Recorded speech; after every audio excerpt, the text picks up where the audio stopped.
SIR का जो सर्वे चल रहा है, इसमें कई अलग अलग मसले आ रहे हैं।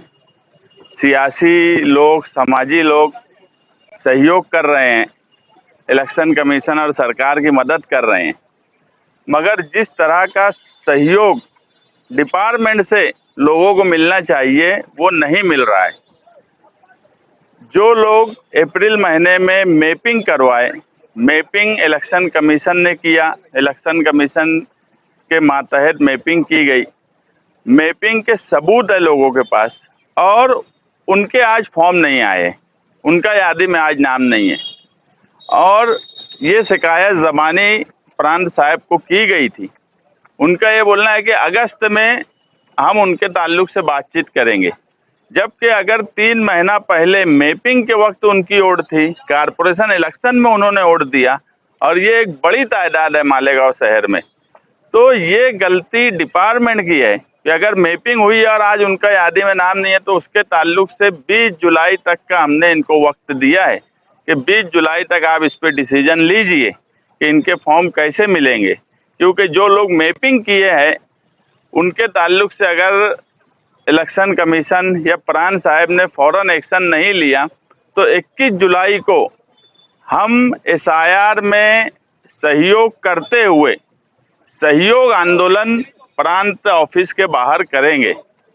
एक गांधी ने अंग्रेजों के खिलाफ असहयोग आंदोलन किया था, मगर हम ये मानते हैं कि इस मुल्क में आज़ादी के बाद, बाबा साहेब अम्बेडकर के संविधान के बाद ये हक हमको मिला वोट देने का, मगर आज एक साजिश के तहत, एक प्लानिंग के तहत वोट देने का हक छीना जा रहा है। तो हम इसमें असहयोग नहीं करेंगे, सहयोग तो करेंगे, मगर इलेक्शन कमीशन और इलेक्शन कमीशन के मातहत जो ऑफिसरान काम कर रहे हैं वो कोई सहयोग नहीं कर रहे हैं।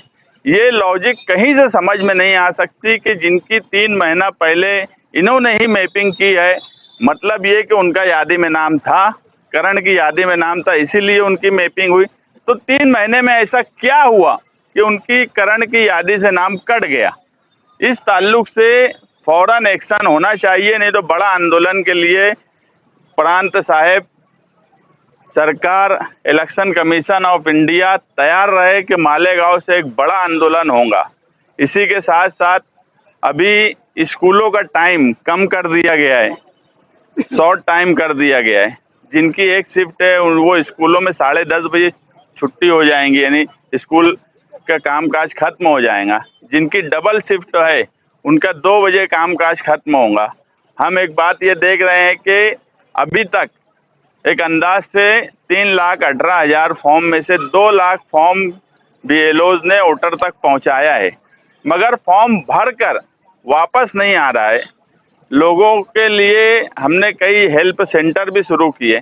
इसी के साथ आज मैं टीएम स्कूल, निषाद स्कूल यहाँ पर बातचीत किया कि स्कूल का टाइम कम हुआ है, तो जो लोग बीएलओ नहीं हैं ऐसे टीचर्स मदद के लिए आगे आए और इन स्कूलों में भी हेल्प सेंटर कायम किया जाए।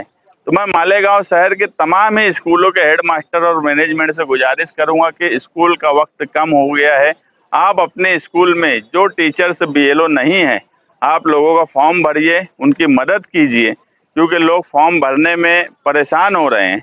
और कुछ लोग ऑनलाइन सर्विसेज वाले, जीरोक्स वाले, उनकी कंप्लेन मेरे पास आई है। मैं प्रांत साहब को भी कंप्लेन 1-2 जगह की निशानदही किया हूँ कि 100-100 रुपया फीस लेकर फॉर्म भर रहे हैं। ये बिल्कुल गलत बात है। ऐसे लोग अगर इस तरह का काम करेंगे तो उनके ऊपर एक्शन लेंगे। और गलत फॉर्म भरा जा रहा है और 100 रुपया लिया जा रहा है, इसलिए स्कूल के टीचर्स आगे आए। ये एक दूसरे की मदद करने का वक्त है, 15 दिन, और हर तरीके से एक दूसरे की मदद करिए। हर सियासी पार्टी, हर सामाजिक कामकाज करने वाला शहर का पढ़ा लिखा नौजवान, वो अपने आसपास में रहने वाले अपने दोस्त अहबाब एसआईआर के फॉर्म भरने में हमें एक दूसरे से कनेक्ट होकर एक खानदान की तरह मालेगांव शहर को मदद करने की ज़रूरत है। क्योंकि बिला वजह की बातें हमारे ताल्लुक से बहुत बोली जाती है, जबकि ऐसा कुछ हासिल नहीं होता। हमने देख चुका, एक एसआईटी भी बैठाई गई मालेगांव शहर में, वो एसआईटी का रिजल्ट क्या आया वो हम सबके सामने है। इसलिए एसआईआर के सवाल पे मिलजुल कर सब लोग कोशिश करें। दूसरी बात, इससे पहले 11 पेपर्स की मालूमात थी कि 11 पेपर्स में से एक पेपर देना है, जमा करना है, जिसमें जन्म दाखिला, पासपोर्ट और दूसरे कई पेपर थे। मगर अभी अपडेट हुआ है और 12वां आधार कार्ड को भी आइडेंटिटी के तौर पर माना जाने वाला है। तो ये एक बड़ी राहत है कि आधार कार्ड को भी आइडेंटिटी के तौर पर माना जाएगा। लेकिन जिनके पास आधार कार्ड के अलावा उन 11 पेपर्स में से जन्म दाखिला हो, पासपोर्ट हो या दूसरे जो पेपर्स हो वो हो, तो वो आधार कार्ड भी दे और वो पेपर भी दे। अगर वो 11 पेपर में से कोई पेपर नहीं जिनके पास है तो वो सिर्फ आधार कार्ड भी दे सकते हैं। या आधार कार्ड की एक सहूलत मिलने की वजह से हमें राहत होंगी। मैं दोबारा प्राण साहब पुलिस डिपार्टमेंट से वापस ये कहूँगा कि अगर 20 जुलाई तक जिनकी मैपिंग हुई है उनके फॉर्म नहीं मिले या उनके ताल्लुक से कोई 29 जुलाई से पहले कैसे उनके नाम आएंगे ये फैसला नहीं किया गया, तो हम 21 जुलाई को एक बड़ा आंदोलन करने के लिए तैयार है। ये मालेगांव शहर के तमाम ही डिपार्टमेंट, शासन, इलेक्शन कमीशन सब ये बात याद रखें कि अन्याय की एक हद होती है। चलो 2 साल पहले एक हमारे साथ एक ओसामा बाबा हैं, वो 1962 से वोट दे रहे हैं। 1962 से 2026 के बीच में 50 इलेक्शन हुए होंगे, पार्लियामेंट, असेंबली, लोकल बॉडीज के। वो आदमी 2026 कारपोरेशन तक वोट दिया, मैपिंग करवाया, आज उसकी भी वोट कट हो गई, उसकी भी फॉर्म नहीं मिल रहा है। तो ये किस तरीके का कामकाज इलेक्शन कमीशन कर रहा है, इस पर ध्यान देने की जरूरत है। और मैपिंग वाले रोजाना रात में 10 बजे से 12 बजे के बीच में समाजवादी ऑफिस आगरा रोड पर जिनकी मैपिंग हुई थी और उनका नाम नहीं अभी आ रहा है, उनका फॉर्म नहीं मिल रहा है, वो अपना कोई भी आइडेंटिटी कार्ड, इलेक्शन कार्ड, आधार कार्ड का जीरोस करके अपना मोबाइल नंबर पीछे लिख के समाजवादी ऑफिस पे जमा करे। हर आवामी और समाजी मामले में समाजवादी पार्टी, इस्लाम पार्टी आगे आती है, शहर का एमएलए और एमआईएम। देखिए, अभी काम करने की जरूरत है।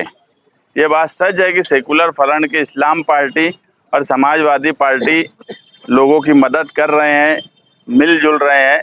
ये अभी मैं कुछ बोलना नहीं चाहता, इसलिए कि फिलहाल मुझे एसआईआर के ताल्लुक से फिक्र भी है और एसआईआर के ताल्लुक से जो हालात मुस्तकबिल में दिख रहे हैं वो बहरहाल अच्छे नहीं हैं।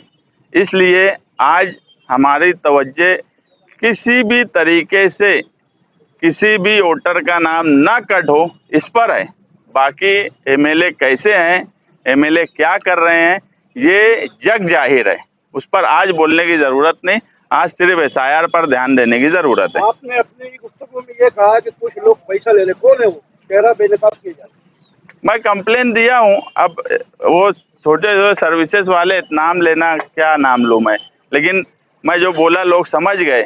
और बीएलओज भी जो बीएलओ हैं वो लोग भी, अब स्कूल का वक्त कम हो गया है तो अब पूरी ताकत से, पूरी दिलचस्पी से उन्होंने फॉर्म बांटने से लेकर फॉर्म भरने तक की कोशिश करना चाहिए और स्कूल वालों ने भी उनकी मदद करना चाहिए। अब ये नहीं सुना जाएगा कि स्कूल से वक्त नहीं मिल रहा है, स्कूल का टाइम भी कम कर दिया गया। इसलिए अब बीएलओ भी कोई बहानेबाजी ना करते हुए अपनी जिम्मेदारी और ड्यूटी के साथ साथ ये अपने ऊपर फर्ज समझे कि ये हमारी समाजी जिम्मेदारी भी है कि हम लोगों की मदद करें। ये वक्त मदद करने का है।